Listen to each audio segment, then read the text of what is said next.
Belgium's highest court has ordered the release of one of the country's most despised criminals. Judges rejected an appeal from prosecutors and parents of the victims of Michel Martin, the ex-wife of paedophile Marc Dutroux. She was sentenced to 30 years for her role in the kidnapping, rape and killing of young girls in the 1990s. She has served just 16 years. But under Belgian law, convicted criminals can be released after serving a third of their sentence. The judges were not willing to make an exception in this case.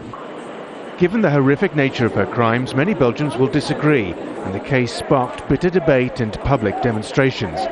The parents of some of Michel Martin's young victims have led the campaign against her release.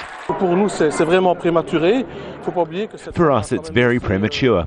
Let's not forget this woman let 4 children die and raped and kidnapped another 10 children. So the facts are quite serious, and for that reason, she should still be in prison. Under the conditions of her release, Martin will move here to the Clarice convent, just 60 kilometers from the scene of her crimes. Police are already waiting outside. No, Michel Martin! Locals don't buy into her newfound faith, and they don't want her on their doorstep. The case inspired calls for a change in the law and longer sentencing.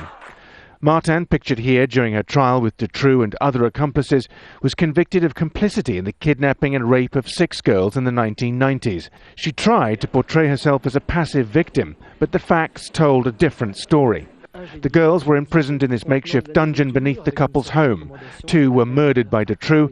She was found to have let 2 others starve to death. 2 escaped. The case has transcended the judicial technicalities and become a political issue. I fully understand the sadness, the hurt of the families and the emotion of our citizens. We already have taken measures in the judicial and police departments.